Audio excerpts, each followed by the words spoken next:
Welcome into OutKick the show. I'm your fearless leader, Clay Travis. I hope all of you are having fantastic Wednesdays, wherever you may be around the world or around the country at large. I am here with you to have a little bit of fun as we roll into hopefully a really fun college football weekend. Reminder, tomorrow, The Fade, me, Kelly Stewart, NFL, which was a little bit better gambling last week, and college football. I'm going to give you my blood bank guarantee this week.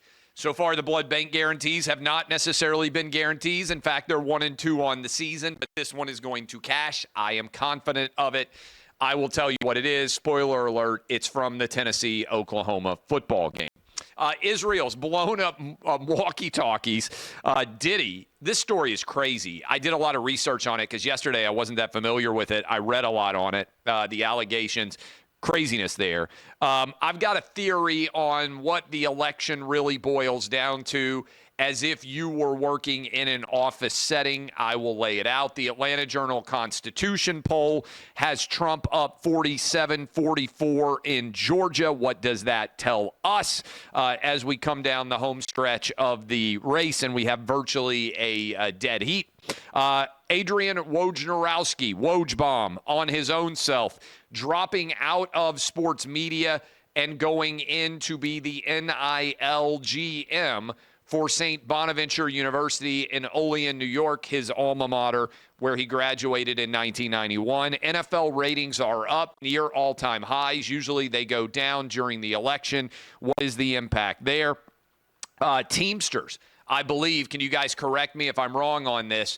Teamsters union members are overwhelmingly endorsing in their voting Donald Trump.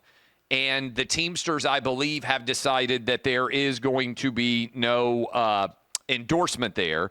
A 50-point basis cut. And by the way, that could be very impactful in the Midwest, Michigan, Pennsylvania, places with large Wisconsin union membership. A 50 basis cut rate decline from the Fed just in time for the election, where they also forecast another half point between now and the end of the year. That would be substantial as it pertains to interest rates that all of us pay on our mortgages, on our credit cards, on bank loans, all of that and more. And I have made an incredibly controversial public pronouncement. And the results are rolling in, and it is crazy in the mentions. I'm sorry for being correct on this. The best-looking person who appears on Fox News on a regular basis is Bill Melugin. Better looking than any women, better looking than any men. He is at the apex of the good looks power rankings in the Travis book, and I say that with an unblemished record of heterosexuality and, in fact, a record of fathering 3 children. We will discuss that controversy as well. All of that coming your direction. But I want to start with my analogy. All right, we have got Donald Trump running against Kamala Harris. As I mentioned, the Atlanta Journal-Constitution poll came out today, shows Trump up 3.1. That would be a flip of the state of Georgia. I have told you from an electoral college perspective, the easiest way that Donald Trump wins the 2024 election is to flip Georgia, maintain North Carolina, and win Pennsylvania.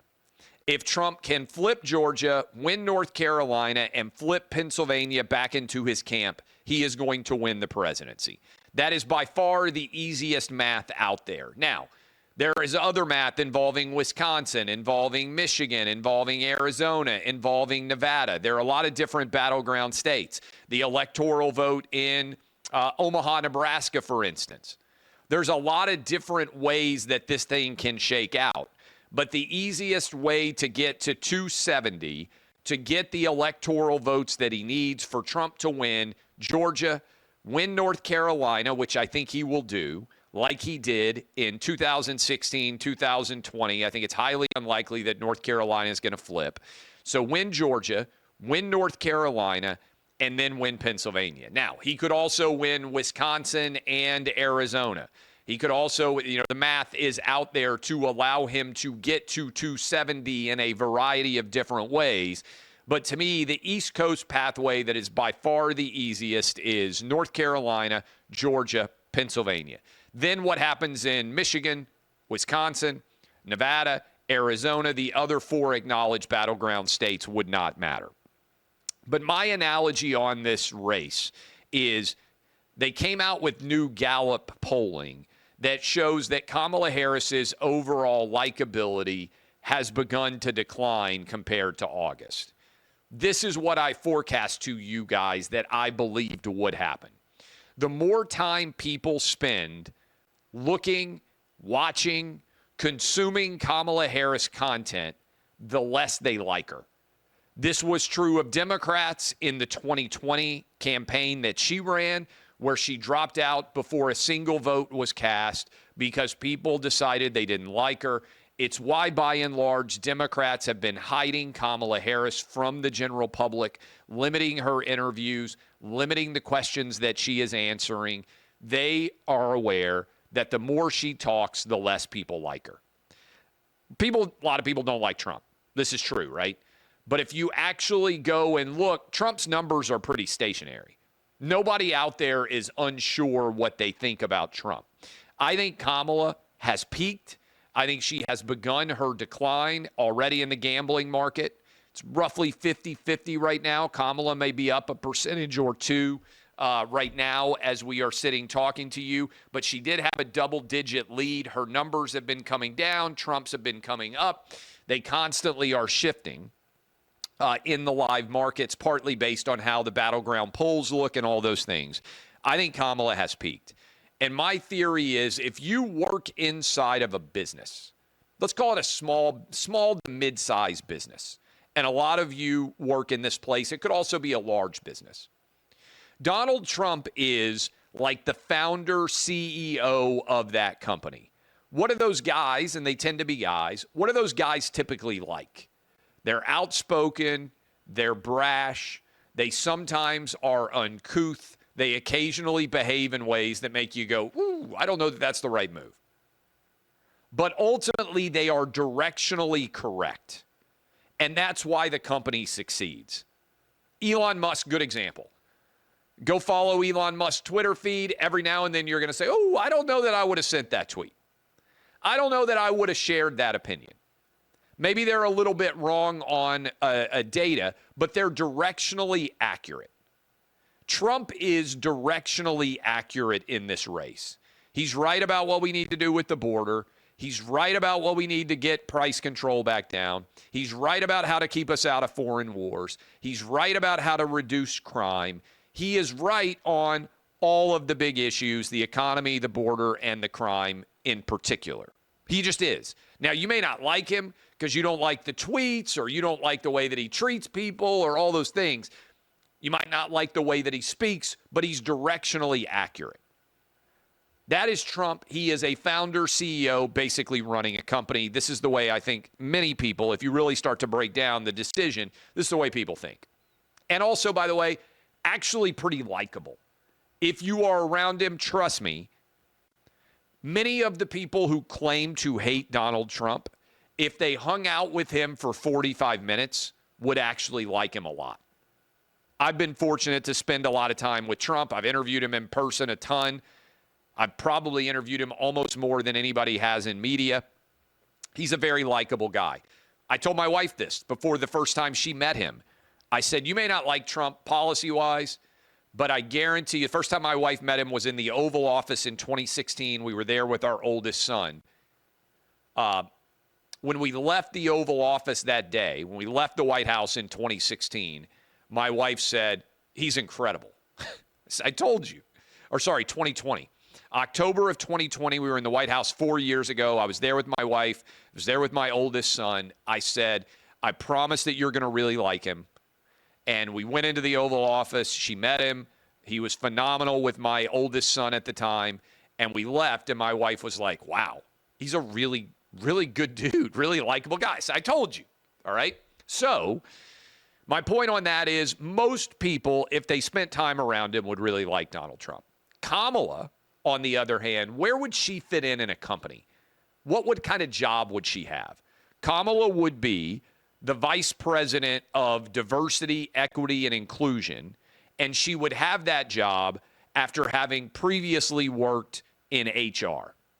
Kamala would be the person who works inside of the company and tries to handle complaints that are made inside of the company. She conducts HR investigations. She tells you what the CEO worded email on Juneteenth should look like, what the CEO emails should look like on the first day of Black History. She tells you that it's actually not Columbus Day, it's Indigenous People Day. She is the person who says, hey, we should make sure that we give people an opportunity to put their pronouns in their email signature. That is Kamala Harris. Most people don't like that person inside of the company. Irrespective of your politics, nobody's like, oh boy, HR wants to talk to me. Even if you're not involved in the HR complaint, nobody wants to be a witness in HR. Nobody wants to have to go through the rigmarole. Nobody wants to get an email from the DEI VP asking why you haven't turned on the pronouns in your email signature bio at your company. Nobody wants to sit through the seminars that are boring and make you want to blow your brains out that everybody has to take at all these big companies now. That's Kamala Harris. And I think what's happening, particularly in the Midwest, and I'm going to talk about the Teamster thing in just a moment, but I think what's happening, particularly in the Midwest, is a lot of non-college educated guys who work for a living, who make things with their hands, who are involved in manufacturing. They ain't showing up to vote for Kamala Harris. They're not. And that's why the Teamster data that is out there that was shared by the Teamsters in the last hour or so is so significant in general. The Teamsters polled their membership, and they found out that their membership supports Donald Trump by around 20 points. So if you consider that to be a reflective sample and an honest sample, and I don't have any reason to think that the Teamsters are bad at analyzing what the Teamsters Union should do, then this is a really alarming sign for Kamala Harris in the 2024 election. And so the Teamsters have announced that they will not give an endorsement for president in 2024. Donald Trump is overwhelmingly the choice of membership. And so they have decided that they are basically going to hide and pretend that they are in the middle. I think this is a sign of how much politics have shifted, and I definitely think it's consequential that 45 minutes ago they released the presidential endorsement polling data before they then come out and say they will not provide an endorsement in 2024. They should have endorsed Trump based on what their membership wants. But again, this is a tough position for Kamala Harris to find herself in. And I give credit to the Teamsters for sharing that polling data, which shows that overwhelmingly huge majorities of the Teamsters Union are going to be voting for Donald Trump. I think this is a blow to Kamala Harris and her campaign. Now, I mentioned NFL ratings.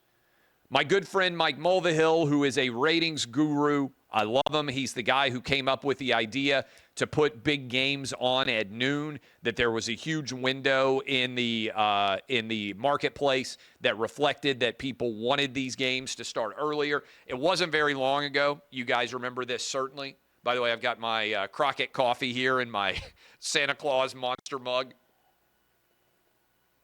It wasn't very long ago that it was the case that games were all in college football competing against each other in prime time. Now we have a whole day of great games.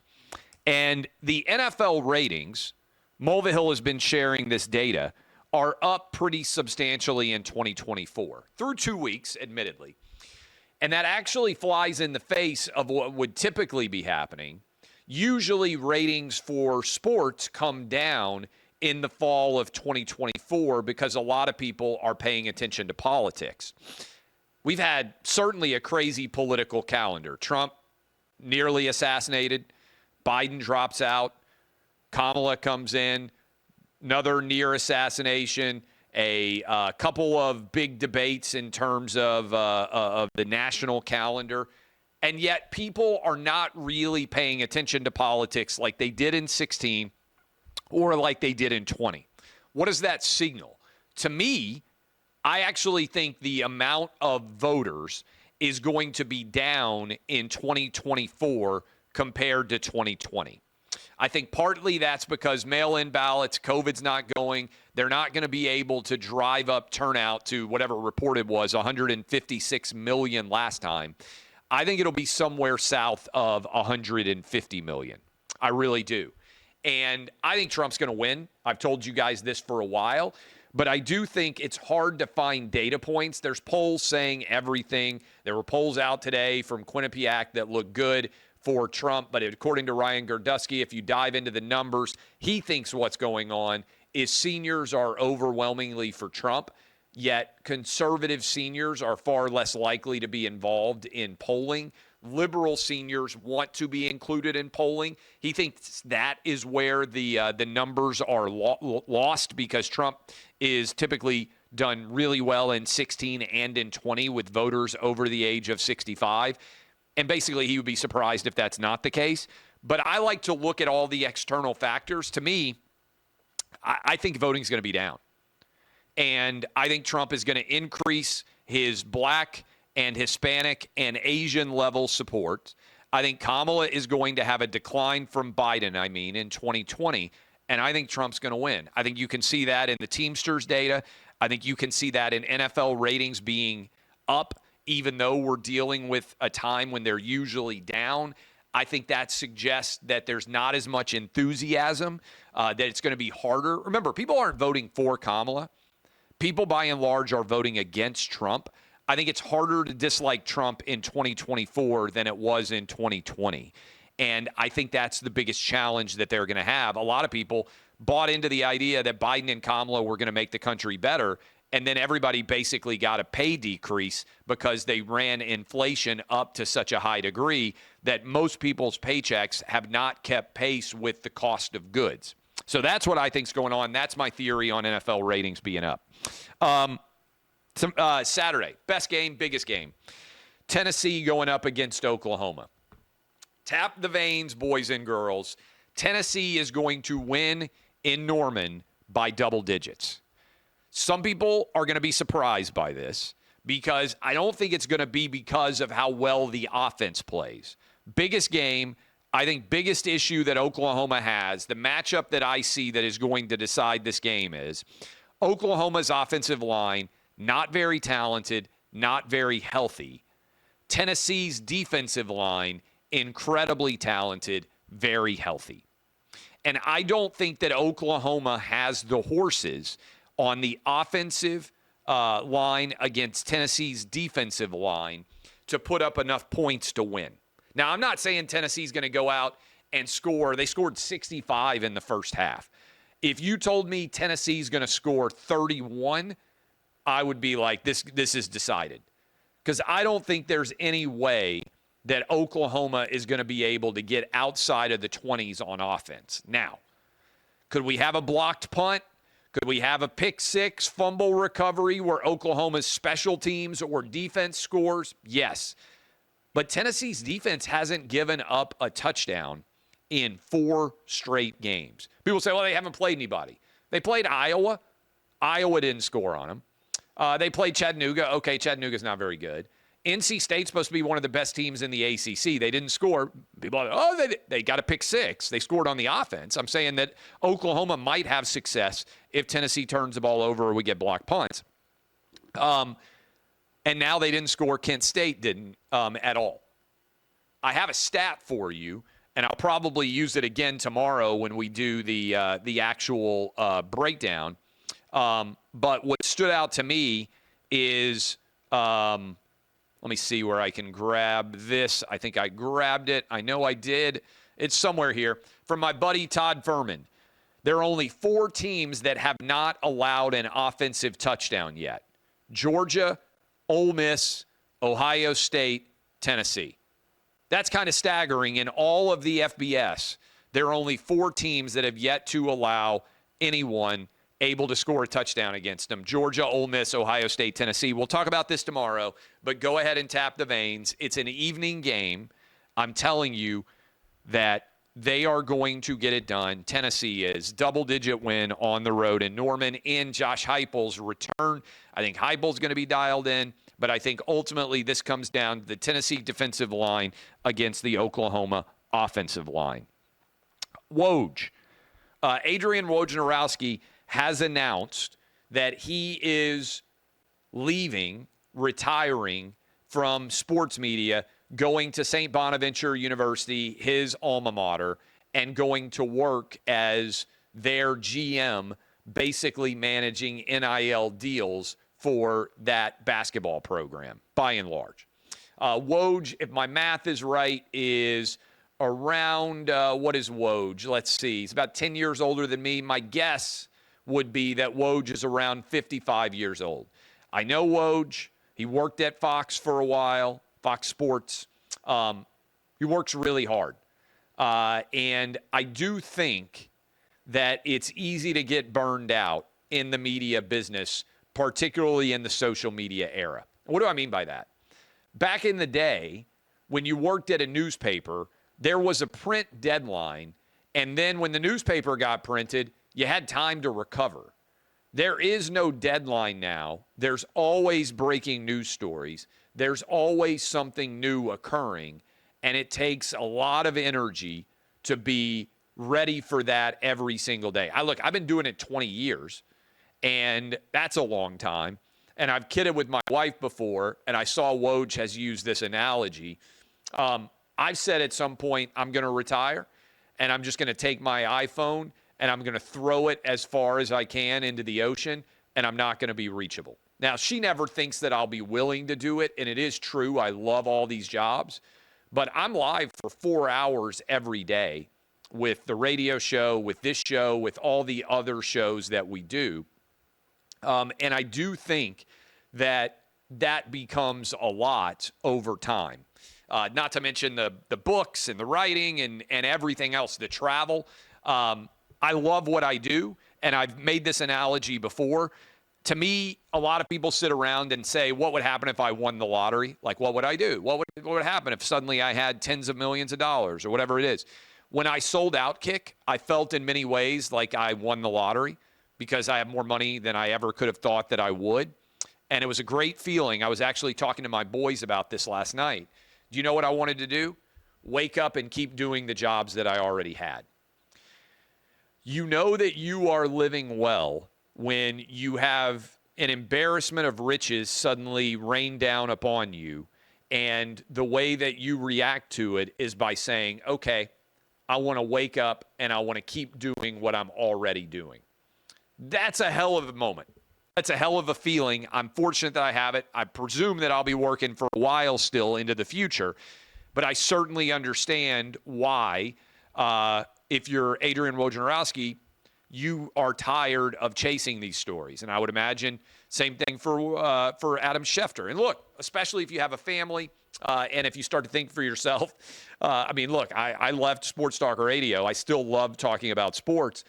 But the older you get, the more ridiculous it seems to care a great deal about sporting events. I'm just going to be honest with you. I love it. I'm going to be dialed in. But, I'm 45 years old.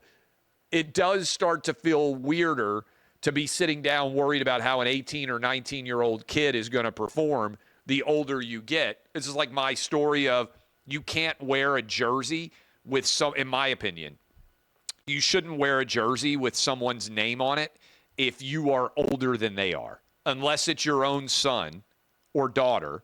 But for men in particular, when I see dudes walking around with other guys' names on the back of their jersey, and they are older than the guy's name they have on the back of the jersey, I think it's a little sus, as the kids would say. I think it looks a little weird. Speaking of sus, some of you are saying, wait a minute, Clay, you're pretty suspect all of a sudden. In fact, There were suggestions that the Clay Travis and Buck Sexton show should be renamed the Gay Travis and the Gay and Buck show, which is a very different show, harder to sell for advertisers, most advertisers. Some focused on gay men would do well. I've said this before, but I really hammered it home today. People are demanding that I apologize. There's a tempest in the social media streets over this. I'm on air, Fox News. Most days I appear at some point in time. Fox News, Fox Business, what have you, Fox Sports. Have been for years. On Fox News, the best-looking man or woman to appear regularly on Fox News is Bill Melugin. And people say, like, oh, that's gay. No. I'm willing and able to recognize good-looking people. There are a lot of good-looking women. Tommy Lahren works at OutKick. Charlie Arnault works at OutKick. Riley Gaines, Emily Campagno, Lisa Booth, Shannon Bream, Harris Faulkner. No disrespect to anyone's name that I haven't mentioned. Kayleigh McEnany. Very good-looking, talented, smart women. Bill Melugin, better looking than all of them, in my always humble opinion. If you disagree with me, frankly, I think you have very poor taste in men or women. And there are going to be a lot of guys in my mention, I can already read them. They're saying, oh, this is so gay of you. No, look, I got 3 kids. I got an unblemished record of heterosexuality. The guys that are actually potentially gay are the ones who feel compelled to tell you, I can't tell if somebody's good looking or not. Really? Do you remember Willie McGee? Willie McGee, hope he's still alive. God rest his soul if he's not. Really ugly man. Sam Cassell, very unattractive man. All right? I'm sure they're lovely people. Bill Melugin, good-looking man. Current quarterbacks. Russell Wilson, incredibly good-looking man. Right? Anybody who argues, oh, I never noticed, you're lying. All right? Peyton Manning, not a good-looking dude. Right? Tom Brady, good-looking guy. Like, this is not complicated. You can tell on the extremes. And I'm not trying to sell myself here. I am the most average-looking man in America. The reason why I have success in life is because people are like, yeah, that guy kind of looks like a normal guy. I'm not too good-looking to make people uncomfortable. I'm not so awful-looking that people are like, I can't even look at this guy. That's kind of my wheelhouse, right? Howard Stern, ugly man. Bill Melugin, great-looking man. Just saying, best-looking person on Fox News. No offense intended. I'm sorry, Bill Hemmer. I'm sorry, Sean Hannity. You're not in Bill Melugin's league. That's just the reality. Neither am I. What else we got here? 2 things. Oh, 3 things still. Israel has now blown up the walkie-talkies of Hezbollah. This comes on the heels of them blowing up the pagers. And as I tweeted earlier, if you are a carrier pigeon, you are fucked because you're next man up and they are going to blow you out of the sky. All right? So I think this is one of the most impressive intelligence moves, counter-terrorism moves of all time. Reports are that Israel became aware that Hezbollah was ordering new walkie-talkies and new pagers because they didn't want to use cell phones because cell phones are too easy to track. And they were able, during the manufacturing process in some form or fashion, to add a small measure of explosives that they could then trigger to explode simultaneously everywhere. And so reports are that thousands of Hezbollah terrorists have been standing around with their pagers. Next thing you know, they blew up and they have managed to injure and kill a not insubstantial amount of Hamas terrorists out there, and they have continued it with the walkie-talkies. Great job, Israel. And for people out there who are like, oh, this is unacceptable, you're telling on yourself. This is the most targeted possible attack on terrorists imaginable. Not having to use bombs, not having to blow up huge buildings. The number of people that are targeted here, you can't have a perfect strike. This is as close to a targeted strike on direct terrorists as you could almost possibly have anywhere inside of a country at all. So well done to Israel there. Diddy, Sean Diddy Combs, P. Diddy, Puff Daddy, whatever he goes by now, I've done all my research on this case. And look out. I think there is a not insubstantial chance that Diddy ends up dead in a jail cell. I'm not saying that I want it to happen. I'm anti-suicide. I am anti-death. I want everybody to live forever. But this case feels to me like the Jeffrey Epstein case in many ways. What do I mean by that? Having done my research, Diddy evidently was throwing orgies effectively and filming all of them and then retaining much of the footage of those orgies potentially to extort and blackmail people involved in those actions and activities. Remember, the story out there was that there were many, many, many people that Jeffrey Epstein had compromising information on. The FBI went into his huge Manhattan home, took massive amounts of data, files, video, all this stuff, and we still have no idea what happened to it. Then Jeffrey Epstein finally gets arrested. Remember, at first they gave him a pass. There were going to be no consequences for him. Jeffrey Epstein gets arrested. He's in a prison cell. Suddenly, the cameras don't work on his prison cell in New York. The person who's supposed to be watching falls asleep, and they find him dead in the jail cell.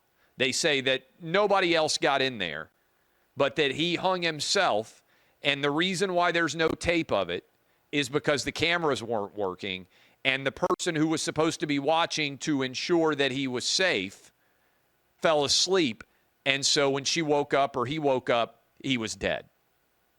Does that sound suspicious to you? It does sound suspicious to me. Diddy, similarly, has a lot of powerful people, it would appear, on his cameras, on his videos, on his digital files. There are a lot of people that don't want Diddy talking, that don't want there to be a trial. I would just say, look out. Based on these allegations, and all they are is allegations, bail has been refused. They specifically will not let him go back to house arrest in Miami, which is what his attorney requested. And his attorney also was willing to post $50 million in bail. He had already turned over his passport. In theory, he was cooperating with this investigation. They are not now going to let them in any way out of this prison. I would just say, look out based on what happened to Jeffrey Epstein. Finally, the Fed has cut interest rates by 50 basis points. This comes as a relief to many people out there, but also it's kind of expected. As I am talking to you and the Dow is preparing to finish its day in about 20 minutes, the Dow is down and the S&P 500 is, also down a tiny amount as I am talking to you. Why is this significant?